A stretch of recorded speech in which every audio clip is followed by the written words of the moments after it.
গত 15 বছর আমার বাবার কোনো অস্তিত্ব আমরা পাইনি। আমার বয়স তখন 6 বছর, আমার ভাই তখন আমার থেকে 4 বছরের ছোট। এই খুনিদের যারা এরকম আমার বাবা সহ যাদেরকে এরকম নির্যাতন করেছে তাদেরকে যেন কঠিন বিচার করা হোক। আমরা জানতে চাই, আমরা এইভাবে আর রাস্তায় দাঁড়িয়ে থাকতে চাই না। আমার বাবা 2011 সালে নভেম্বরের 29 তারিখে গুম হয়। আমার বাবার নাম মোহাম্মদ মাসুম হোসেন। সে মিরপুর কাফরুল থানার বিএনপির যুব দলে ছিলেন। আমার বাবাকে 2010 সালে, আমরা তখন সাভারে থাকতাম, 2010 সালে আমার বাবাকে জোরপূর্বকভাবে র‍্যাব 4 থেকে বাসা থেকে তুলে নিয়ে যায়। সাউথ টাউনে হোক আপনার স্বপ্নের আবাসন, আগে দখল পরে মূল্য পরিশোধ। তো তুলে নেওয়া যাওয়ার 12 দিন পর আমার বাবাকে ছাড়ে। অনেক মারধর করা হয়, অনেকভাবে আমার বাবাকে নির্যাতন করে। তখন আমার বাবাকে সহ আমরা ঢাকা থেকে অন্য জায়গায় ছিলাম, যাতে করে আমার বাবাকে আর কোনো রকম হেনস্থা না করা হয়। কারণ সেই সময়টায় কোনো বিরোধিতা দল সে রাখতে দেয়নি। আমার বয়স তখন 6 বছর, আমার ভাই তখন আমার থেকে 4 বছরের ছোট।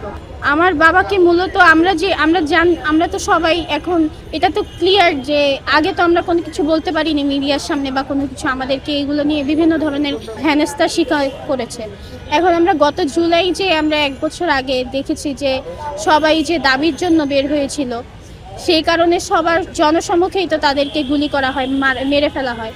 তো তখন এই যারা গুম হয়েছে তাদের একটাই দোষ ছিল যে তারা রাজনীতি করত, তারা বিএনপিতে ছিল, তারা হাসিনার বিরোধিতা করত, যার কারণে হাসিনা তাদের লোকদেরকে দিয়ে এভাবে আমাদের বাবা সহ সবাইকে এভাবে গুম করে। একটাই বিচার চাই যে যারা এই গুমের সাথে জড়িত তাদের যেন জলদি শাস্তি দেওয়া হোক। যারা গুম হয়েছে তাদের সাথে কি হয়েছে, কি করেছে তাদের সাথে আমরা জানতে চাই। আমরা এইভাবে আর রাস্তায় দাঁড়িয়ে থাকতে চাই না। বাবা গত 15 বছর আমার বাবার কোনো অস্তিত্ব আমরা পাইনি। আমরা জানি না, শুধু আল্লাহর কাছে এটাই বলি, যদি আমার বাবাকে তারা বাঁচিয়ে রাখে, আমার বাবা যেন ভালো থাকে, আমাদের কাছে ফিরে আসে জীবিত অবস্থায়।